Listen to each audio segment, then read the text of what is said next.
Have you ever noticed, those of you who maybe read the Bible on a daily basis, who have read it through more than once in your lifetime, have you ever noticed how much the Bible, and especially Jesus in the New Testament, talks about money and wealth? Any of you ever noticed that? The Hebrew Scriptures, most of the time it comes out about the tithe. Later, people would look at it as the temple tax. What we need to do to keep the temple running and, the religious people fed. Prior to that, the tithe was pretty important because a part of the harvest needed to be set aside if there was going to be a harvest the following year. So in the Hebrew Scriptures, it was pretty pragmatic stuff. But then we move into the New Testament, and Jesus, on any number of occasions, talks about wealth, that you can't serve God or mammon, and implicit in that is a note about wealth and money.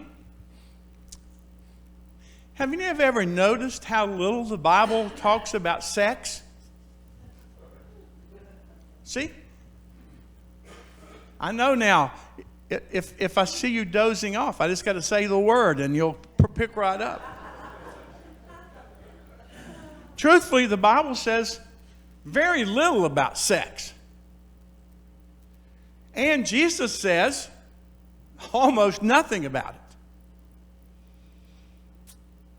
And yet, oftentimes the church has dwelled upon sex over and over and over again and only spoken about money when it needs to pay the bills.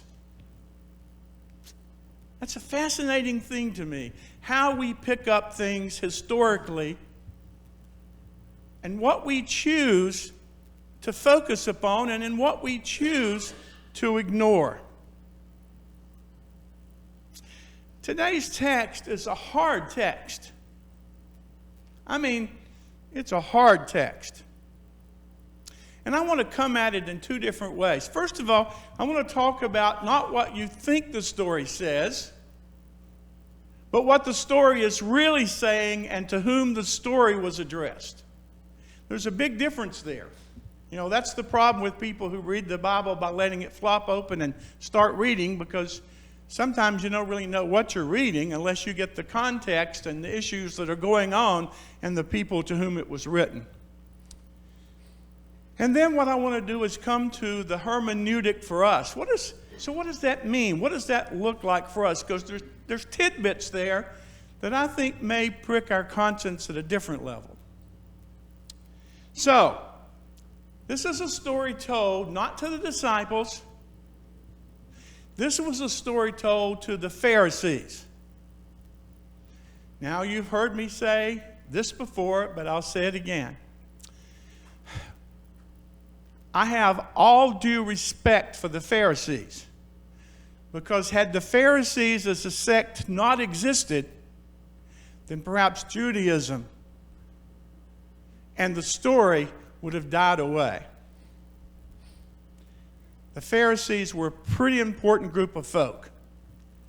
The problem Jesus had was that as they told the narrative and as they heard the story, they were always focused on literature that was written after the Babylonian exile. And things had gotten pretty narrow, because in exile, ethnic identity, maintaining who we are, was crucial. They were so caught up in the rituals and the laws that would maintain our identity that Jesus saw that they had forgotten what the real meaning of the call to be the family by whom all the families of the earth would bless themselves, what that looked like. And so Jesus here is telling a story directly to the Pharisees. Jesus has faced off with them more than once, and so Jesus is facing off again. And actually, Jesus is facing off about an issue that I've talked about here. That's the problem if you try to work through the lectionary. You're going to talk about the same thing sometimes over and over again because it takes a while for us to get it. This is about a theology. Remember I said about the Hebrew Scriptures, there's not a theology, there are theologies.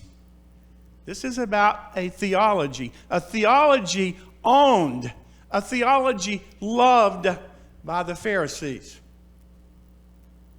It is that Deuteronomic theology that I sometimes have called the Santa Claus theology.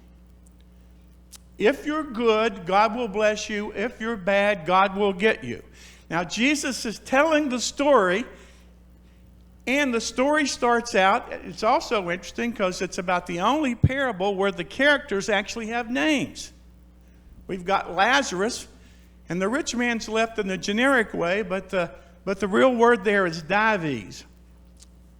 And so what we have happening is the Pharisees would look and hear this story differently, because what they would assume is because Dives was a rich man, because Dives had really made it well, then Dives must be the righteous one.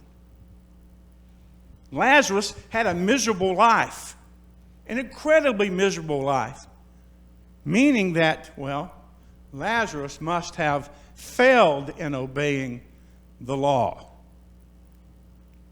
The characters are, they're kind of portrayed in somewhat descriptive terms. Dives has these royal type garments, purple, rich garments, with some Egyptian underwear thrown in on the side.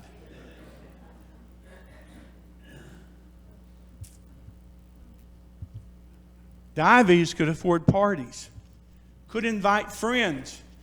The feast must have been fantastic.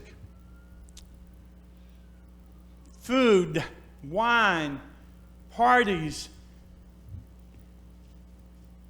just incredible amounts of resources at the table. And here's the thing, for lack of napkins, what would happen in these parties was that the bread, I can't even imagine this as much as I love bread, but the bread was often used as napkins.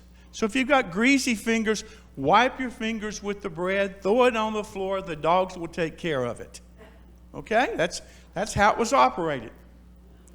On the other hand, you've got Lazarus outside the gate. So poor. Just the epitome of impoverishment. Must have had hollow eyes. Must have had that days where on those days people are so hungry and so starving they can't focus upon much of anything. The dogs would come and lick the sores, putrid sores from the illness and the famine. And there he was. And then they died. Remember, I've said in this place before, well, we're all going to die. They died. And then we get Luke coming in play telling the story. That's why I do love Luke so. Because Luke is always into, when the stories get told, it's always into inversion. There's the bottom moving to the top and the top moving to the bottom. The first shall be last, the last shall be first. It's always a turnover for Luke.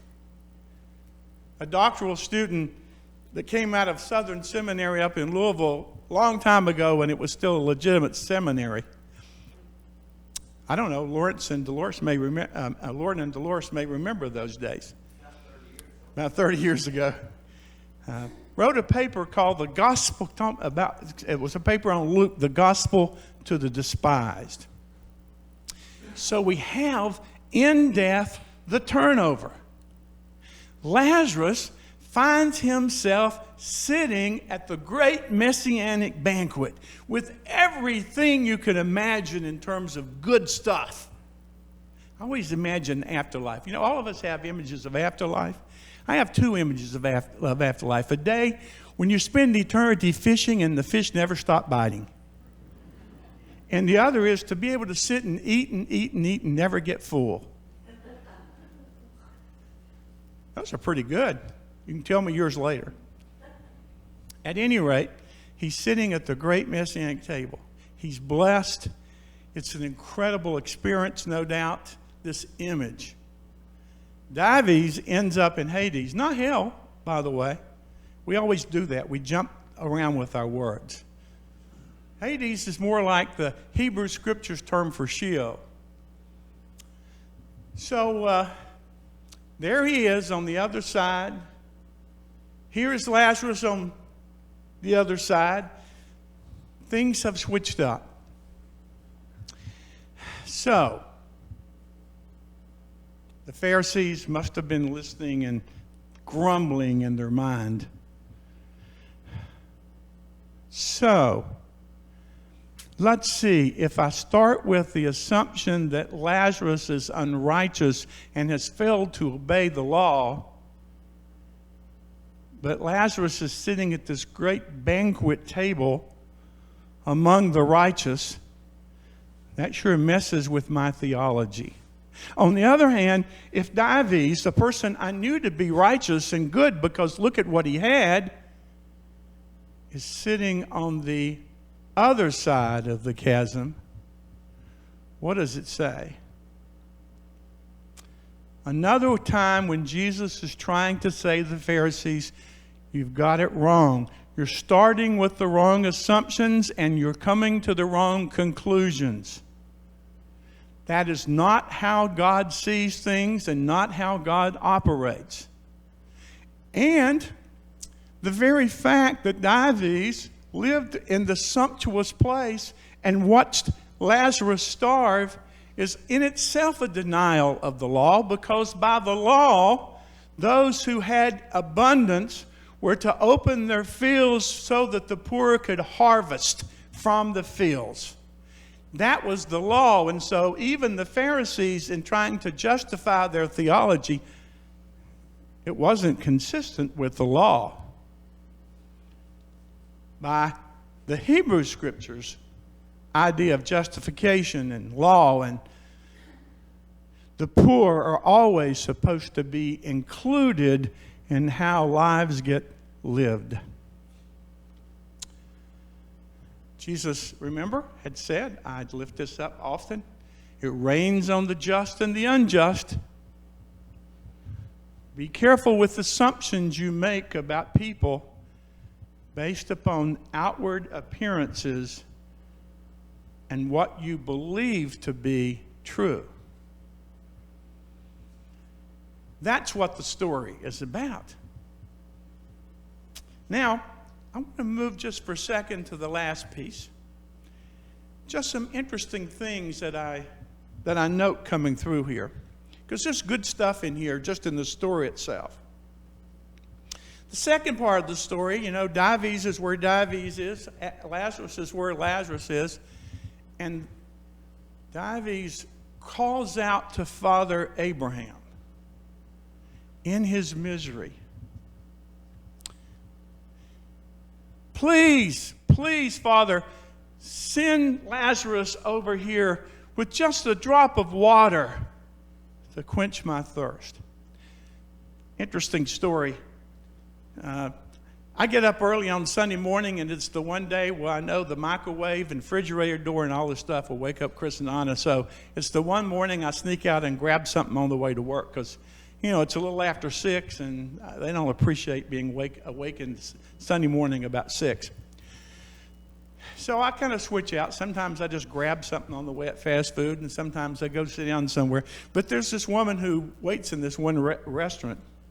She's always there. She was feeling a little down today, but I never tell anybody what I am because then they want to tell me their problems. But she's been curious off and on about my ties. She likes the ties, the fact that somebody wears these non-business-like strange ties. She was kind of drawn to Winnie the Pooh this morning. And so while she wasn't feeling good, she always asked, since she found out that I was a pastor, I'm about the only person that comes in there about 6:15 wearing a tie on Sunday morning. So she wanted to know what the sermon was. She asked that. It's been going on for about a month now. What's the sermon?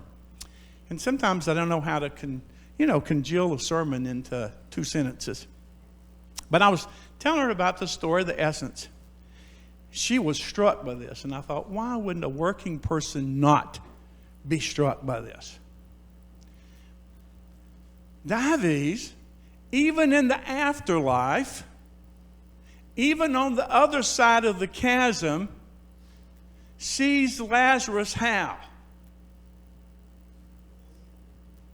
Right, a waiter. Low class, nothing. Step and fetch it. Send that Lazarus over here to serve me because I'm in misery. Well, even in Hades, Dives refuses to get that people are people who deserve to be treated as such. They deserve to be treated with dignity. Don't you find that fascinating about this story? Even in the next place in the story, Dives has no clue. And then the word comes that he certainly doesn't appreciate. Well, that's not going to happen. There's a great chasm. A great chasm. Can't be crossed. Then Dives says, he thinks of his family.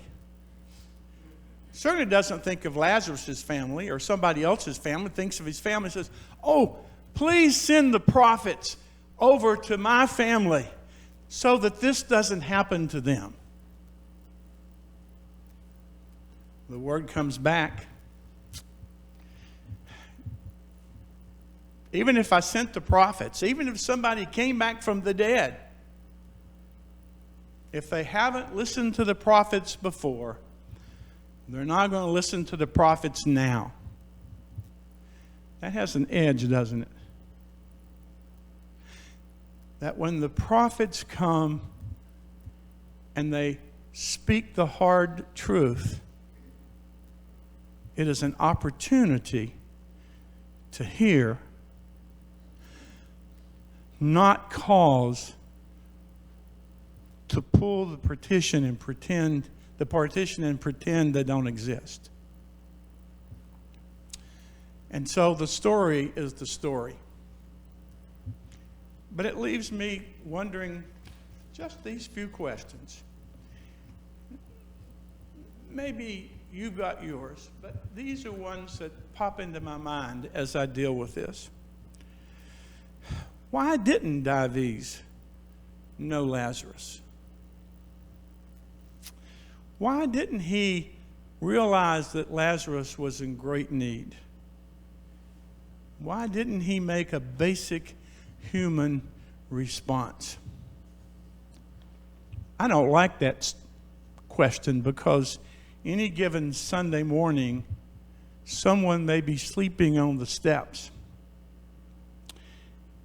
I try to be kind in the sense that I give them till about 8:30 before I mention to them gently, and I do try to be gently.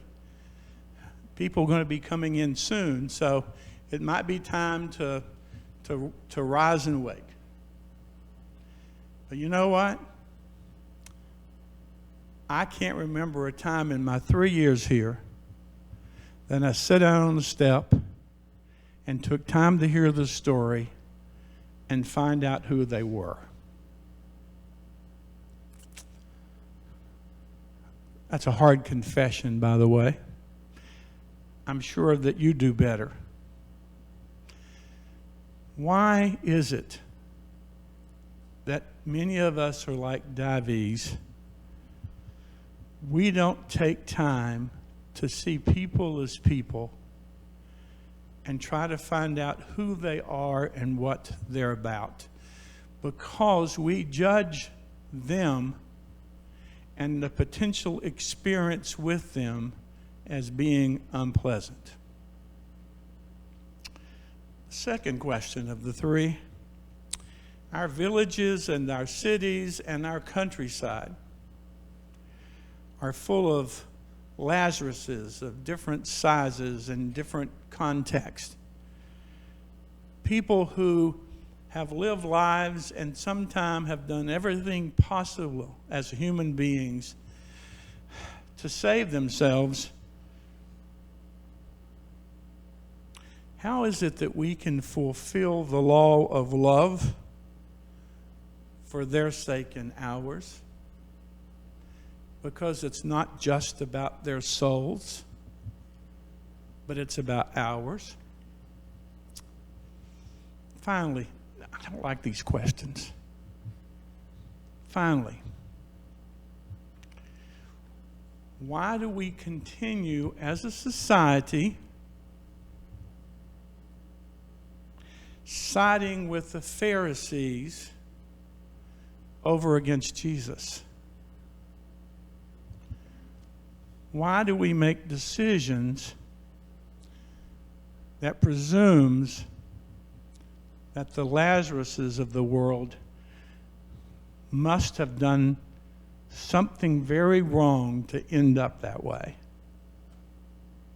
They must have been unfaithful. They must have been lazy. Well, you know, they couldn't be worth much or they wouldn't be in that situation. And then we look at others and we think, wow, they must have really been at it. They must have worked so hard. They must have sacrificed so much. I hope that's who I am when I grow up.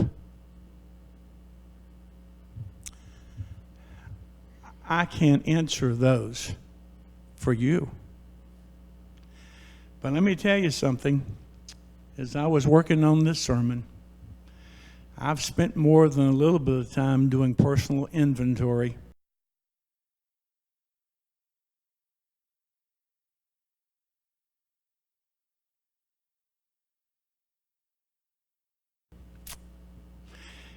And that's just started. There's work to be done because the Spirit of God moves. And when all is said and done, I don't want to say I believed in Jesus. I want to say I followed Jesus. How about you?